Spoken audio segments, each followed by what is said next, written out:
Cultura FM apresenta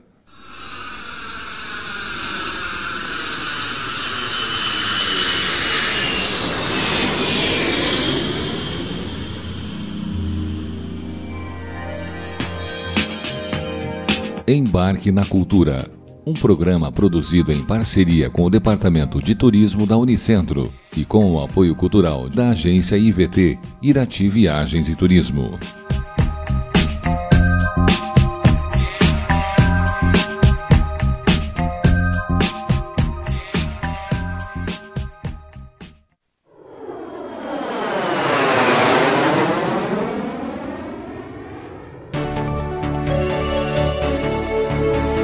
Viajar é preciso.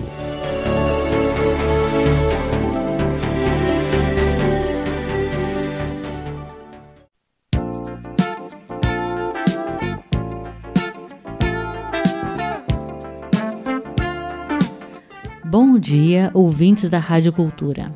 O tema de hoje do nosso bloco Viajar é Preciso é intercâmbio.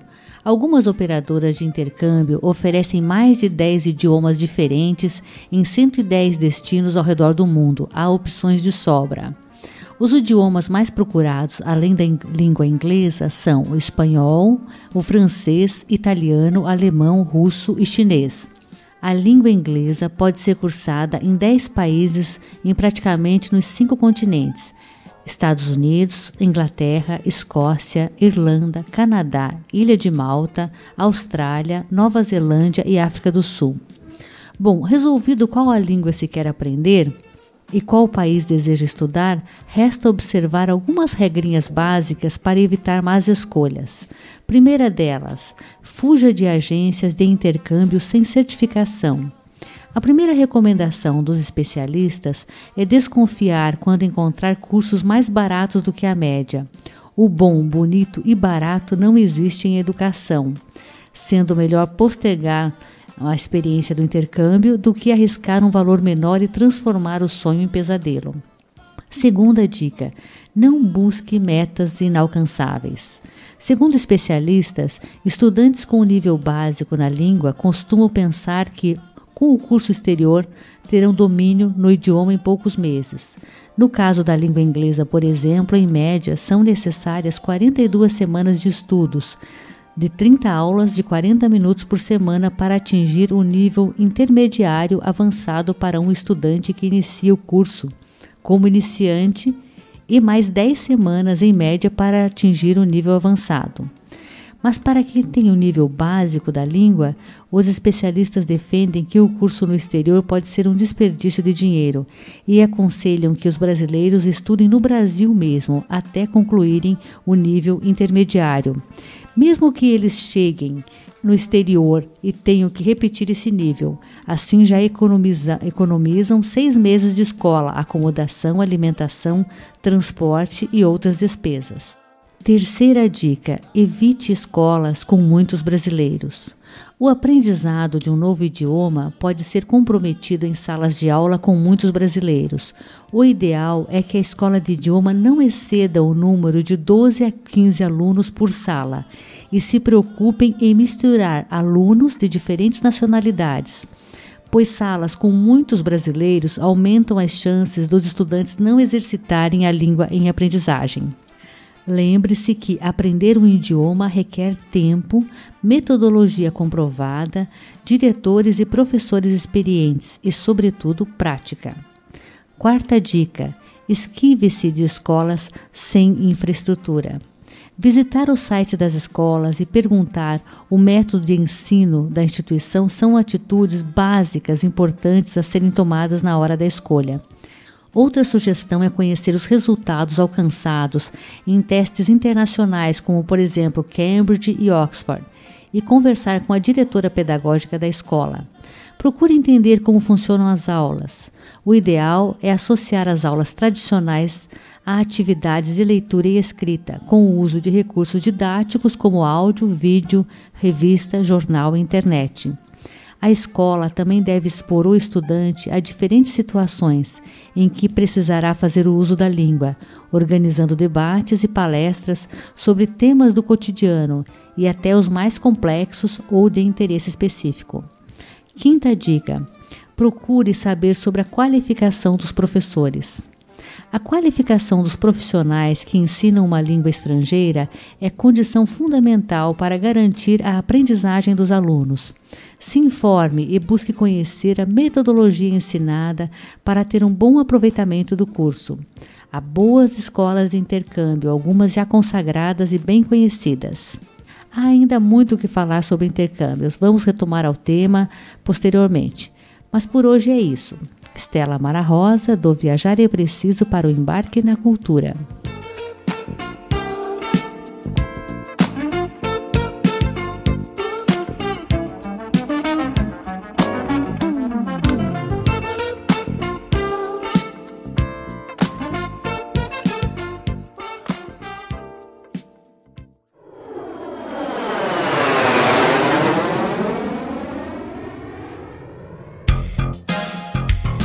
Viajando com a Cultura.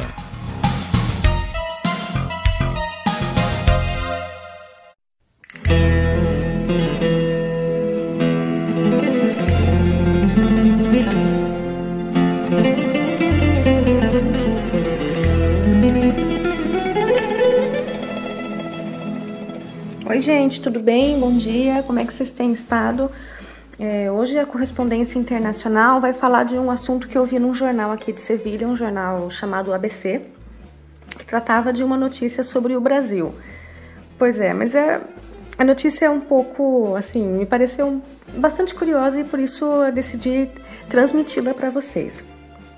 Em 1929, Sevilha recebeu uma Expo. Assim como tem, né, a Expo Universal, a Espanha decidiu organizar uma exposição somente com os países que foram colônia da Espanha, né? Os países hispano-americanos. E é bastante, assim, um parênteses, né, da notícia, é bastante interessante perceber como que Sevilha tem uma mudança no seu planejamento urbano a partir da exposição de 29 e, posteriormente, a Expo Universal de 92. A cidade realmente se preparou em grandíssimo estilo para receber esses dois eventos. Então, a Espanha então toma essa decisão de organizar uma exposição com relação muito clara às suas colônias, né? Ninguém tinha a intenção de convidar outros países que não fossem as ex-colônias espanholas, mas na verdade a Primeira Guerra Mundial tinha recém acabado e Portugal se convidou para fazer parte da Expo de 29. Então, com o fim da Primeira Guerra Mundial, parecia que apaziguar aí os ânimos com os vizinhos era importante. E como Portugal se convidou e tratava-se de uma exposição colonialista, pois também se viram na obrigação de convidar o Brasil. E assim se deu essa Expo que se chamou Exposição Ibero-Americana. Então, do que consta, né, a Expo? Cada país vinha até Sevilha e construía uma edificação, um pavilhão, né, para ficar ao longo de um ano, e precisamente essa Expo durou mais de um ano, durou 409 dias, expor o que tinha de melhor em termos de arquitetura e de manifestação cultural. É o que alguns antropólogos talvez dissessem ou chamassem de zoologização da cultura. E as obras, para vocês terem uma ideia, se iniciaram em 1914 e foram até 1928. Né? É bastante coisa. Então, tanto obras que foram construídas pelo governo espanhol e o governo andaluz, e aí são parques, praças, museus, realmente uma guinada, né, na urbanização da cidade de Sevilha. Se construíram novos bairros, porque aí Sevilha se colocou realmente como uma cidade importante, muita gente quis vir morar aqui. E também os próprios países convidados vinham e construíam edifícios muito bonitos que estão até hoje em uso, né? No caso, o pavilhão do México ainda está em uso, é um edifício muito bonito, de raízes toltecas. O Peru também construiu um pavilhão que eles consideram de majestoso, enfim, diversas, né, construções. Para vocês terem uma ideia, o pavilhão de Portugal hoje abriga o atual consulado português na cidade, então não era assim construções simples ou que qualquer vento levasse, eram construções que se tinha bastante solidez.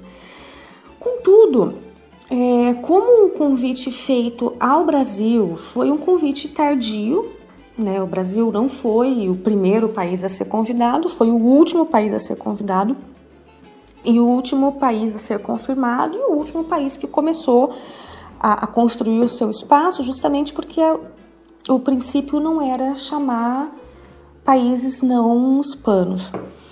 E então o Brasil custou um pouco, né, a confirmar a sua presença. Por fim, mandou um arquiteto que eles sinalizam aqui na matéria, tinha 27 anos de idade, ou seja, não tinha muitos referenciais, e se construiu, pois, um prédio com ornamentos neocoloniais, bastante simples e bastante, segundo o artigo aqui, desprovido de graça, mas também porque, principalmente, entre o Brasil ser convidado e o Brasil ser confirmado, o Brasil decidiu que participaria de uma exposição em Bruxelas e outra exposição nos Estados Unidos, na Filadélfia. Então, com isso, o orçamento do que poderia ser dedicado a uma Expo acabou sendo fracionado em 3 exposições diferentes.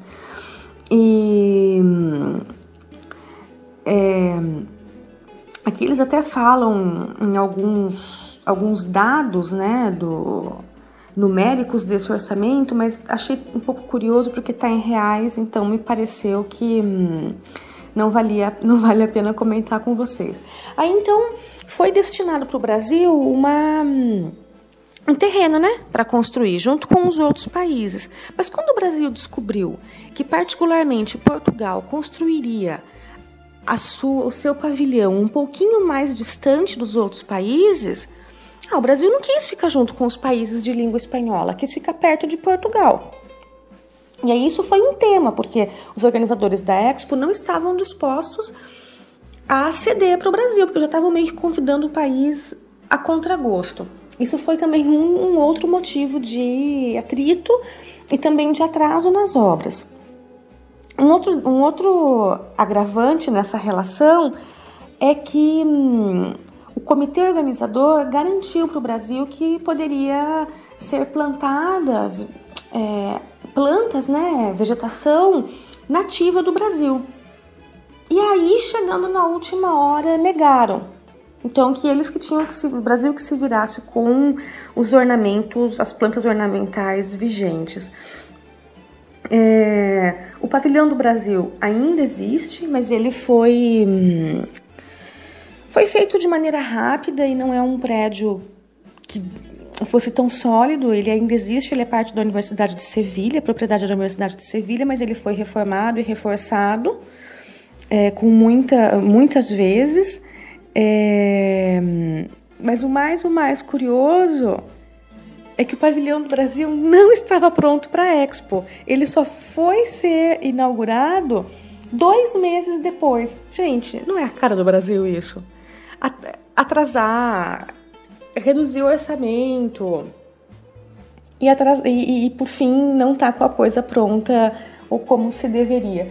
E claro, o Brasil não fez trapalhada, né, nessa história sozinho, né? O governo espanhol e sevilhano contribuíram para isso e eles fecham a matéria dizendo que o edifício do Pavilhão do Brasil tem muitas lendas, né? Muitas histórias engraçadas, mas que ele nasceu desnaturalizado, coitado.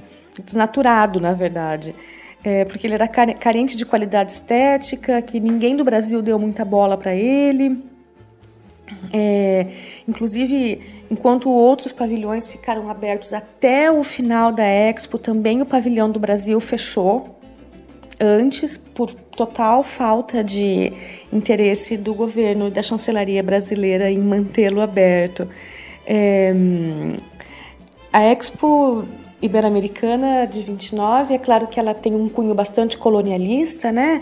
E ela não acontece em Sevilha por acaso.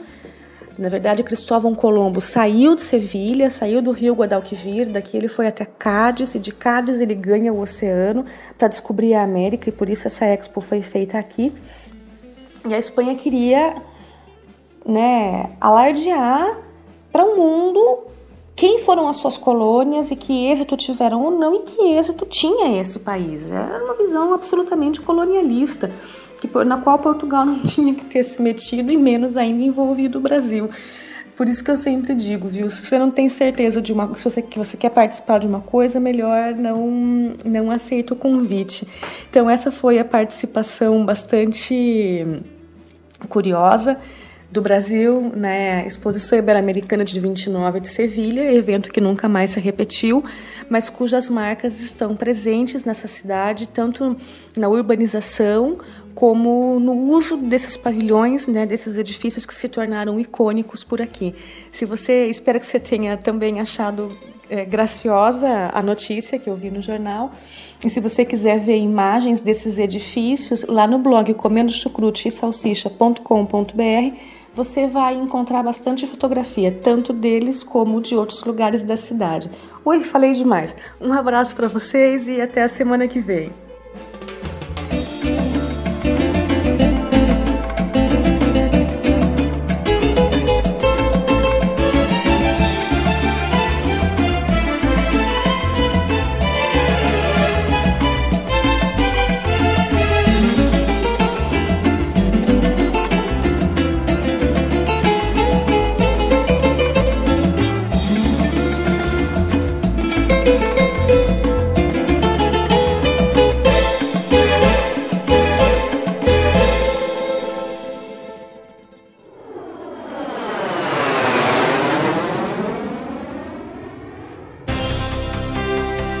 Profissão Turismo.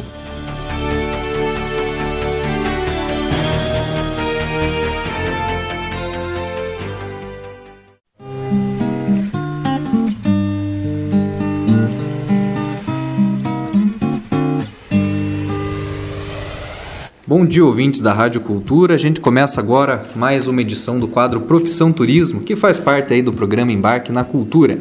Hoje a gente vai conversar com a Jéssica Krug, ela que é acadêmica do 4º ano de turismo, já é considerada aí concluinte, e ela vai falar um pouquinho pra gente sobre o Festival Internacional de Turismo das Cataratas, que ela participou, e também sobre alguns outros temas aí relacionados à área do turismo em geral. Jéssica, em primeiro lugar, gostaria que você desse um bom dia aos ouvintes da Rádio Cultura e se apresentasse, falasse como é que surgiu aí teu interesse pela área do turismo e também qual é a área que você pretende atuar, já que você já está chegando aí ao final do curso, talvez já tenha uma ideia um pouco mais consolidada sobre o que vai ser o seu futuro no mercado de trabalho. Pode ficar à vontade. Bom dia, Leonardo. Bom dia a todos os ouvintes da Rádio Cultura. Então, eu vou tentar falar para vocês um pouquinho o que eu pude presenciar no Festival de Turismo das Cataratas em Foz do Iguaçu e falar também sobre o turismo, né? Eu escolhi essa área porque é uma área que vem crescendo muito em todos os ramos e é um setor muito abrangente. Então, ele possibilita vários ramos de trabalho para o profissional. E eu pretendo atuar na área da gastronomia, que é uma área que me interessa muito, já desde mais nova, então pretendo me especializar nessa questão. Muito bem. Como você mesma já comentou, você participou recentemente do Festival Internacional de Turismo das Cataratas, que aconteceu lá em Foz do Iguaçu. O evento contou aí, inclusive, com a participação do ministro de Turismo, Henrique Eduardo Alves, e foi dividido entre um fórum e uma feira. Eu queria que você falasse individualmente primeiro sobre cada uma dessas partes, e depois a gente fala também de forma geral sobre como que ele te enriquece como acadêmico. Mas primeiro fale para a gente sobre o fórum. Então, o fórum, ele busca apresentação de trabalhos. Ele é um fórum, um evento grande, um dos maiores do Brasil também, na questão técnico-científico, que como o festival ele recebe caravanas do Brasil todo, Então, muitas pessoas enviam trabalhos para serem apresentados nesse fórum. E nesse ano foram 195 trabalhos enviados para apresentação. A Unicentro, no curso de turismo, a gente sempre tem alunos que escrevem trabalhos para apresentação. E esse foi o segundo ano em que a Unicentro foi premiada com um trabalho apresentado, com um artigo apresentado, que foi o trabalho Perfil da Demanda, um estudo na agência de viagens FAG Viagens e Turismo do município de Irati, Paraná, da aluna Andréia Ferreira, que foi apresentado pela professora Eliette Gouveia. Muito bem, esse trabalho já de uma aluna egressa, né, que já se formou. Claro que você não teve a oportunidade de assistir os 195 trabalhos, acho que muitos deles são apresentados simultaneamente, mas mesmo assim, né, um grande número de trabalhos mostra uma possibilidade muito grande de você estar vendo o que acontece na área acadêmica do turismo e também se basear um pouco na hora de pensar o que você pretende fazer nisso. Como é que para você, enquanto acadêmico, enquanto estudante, representa você estar aí tendo acesso a essa quantidade grande de trabalhos e tudo mais? Então, é interessante assim, até a participação dos próprios alunos do curso nesse fórum. É importante para a gente ter mais conhecimento sobre a nossa área. E como os trabalhos eles são do Brasil todo, que o fórum recebe esses trabalhos, a gente tem muitos setores para o nosso conhecimento. Setores que às vezes não são assim da nossa região, mas como são apresentados de vários outros lugares, a gente tem essa disponibilidade de conseguir chegar mais próximo a esse conteúdo. Muito bem. Além do fórum, também no festival, a feira. O que você pode falar a respeito dessa parte do festival? Então, em paralelo com o festival, tem a Feira de Turismo e Negócio, que ela reúne muitos profissionais da área. Ela busca disseminar as boas práticas do turismo sustentável, a valorização do patrimônio cultural, muitos benefícios econômicos. Essa feira ela traz a junção de muitas empresas do ramo turístico. Então, assim, ela tem uma grande importância, até a feira é uma parte que eu gosto bastante do festival, porque ela nos proporciona o conhecimento de várias empresas, tanto companhias aéreas, empresas hoteleiras, bares e restaurantes, questão gastronômica, tudo isso é apresentado na feira. Então, a gente consegue ter um maior conhecimento de tudo isso. A gente consegue ter até mais contato com o pessoal desses ramos. Então, para o nosso futuro, isso agrega bastante. Legal, para você que já tem até uma ideia de qual área está atuando, esse festival já apresentou um contato melhor com essa área especificamente? Isso, apresentou sim, porque a gente consegue ter mais conhecimento e até mesmo contato com essas pessoas, com os empreendedores. Isso nos facilita muito para a questão profissional, para a nossa carreira, né? Legal. Jéssica, você falou sobre o festival, que já está em sua 10ª edição. A Unicentro, pela segunda vez consecutiva, tem trabalhos premiados. Mas, saindo um pouquinho do festival, falar sobre a cidade onde ele aconteceu, o município de Foz do Iguaçu, querendo ou não, dos principais atrações turísticas aí do nosso estado, estão lá. Queria que você comentasse já, enquanto estudante, enquanto alguém que já tem uma visão um pouco diferenciada de um simples turista, o que você pôde ver lá de Foz, ou como é que você enxerga o potencial turístico dessa cidade. Acho que talvez um pouco batido esse tema, porque muita gente se interessa por Foz do Iguaçu pelo potencial turístico, mas se você pode apresentar uma visão diferenciada enquanto alguém que vai atuar nesse mercado, gostaria que você apresentasse isso aos nossos ouvintes. Então, Foz do Iguaçu tem uma grande capacidade para receber turistas. E é um local bem conhecido já, todo mundo com certeza já ouviu falar alguma vez, pelo menos em Foz do Iguaçu, pelas cataratas, que é uma das 7 maravilhas do mundo. Os atrativos, até o próprio evento, ele disponibiliza aos participantes ingressos para alguns atrativos turísticos da cidade. Como tem as cataratas de Iguaçu, que é, como eu já falei, uma das 7 maravilhas do mundo, então o pessoal gosta bastante de passar por lá. Outra atração interessante também em Foz do Iguaçu é o Parque das Aves, que disponibiliza muitas espécies que você pode ter a oportunidade de estar vendo pela primeira vez também lá. Faz um ano que abriu também 2 atrativos que a gente teve a possibilidade de conhecer, que é muito interessante, que é o Vale dos Dinossauros. que ele remete ao Jurassic Park, é o filme dos dinossauros mesmo, então tem toda a estrutura deles é muito boa para receber os turistas. E junto com o Vale dos Dinossauros tem o Museu da Cera, que também todos os personagens famosos de desenhos, de filmes estão lá em cera para você poder visitar, tirar fotos. Então, esses 2 atrativos, eles são novos, faz 1 ano que inaugurou em Foz do Iguaçu, e o espaço que eles têm é bem amplo para visitação. Por ser novo, é um atrativo que já consegue atender uma capacidade grande de turistas. Do que vocês conheceram, o que você destaca entre as atrações que vocês tiveram a oportunidade de visitar? As Cataratas do Iguaçu, que é sempre, não importa quantas vezes você já visitou, sempre vai ser uma coisa maravilhosa.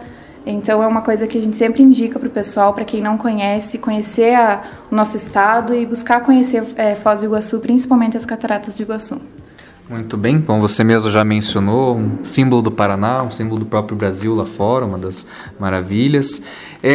Para a gente encerrar, né, vamos chegando aí mais no final do programa Profissão Turismo, também do programa Embarque na Cultura. Gostaria que você deixasse um encerramento para os nossos ouvintes, falando, né, a respeito do que o turismo tem que realmente faz as pessoas se interessarem por essa área.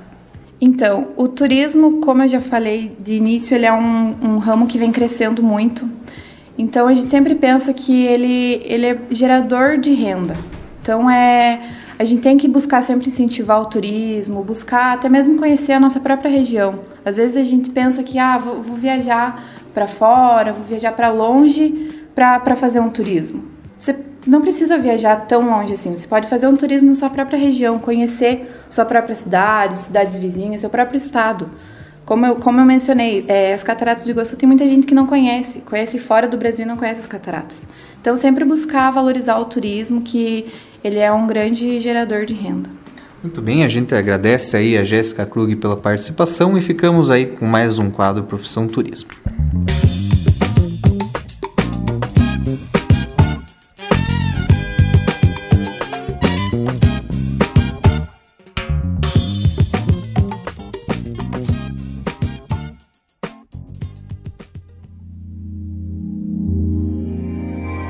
A Cultura FM apresentou Embarque na Cultura. O programa que você ouviu é produzido em parceria com o Departamento de Turismo da Unicentro e tem o apoio cultural das seguintes empresas: IVT, Irati Viagens e Turismo, há 15 anos deixando o mundo mais perto de você. Telefone 3422-2458, www.irati.tour.br.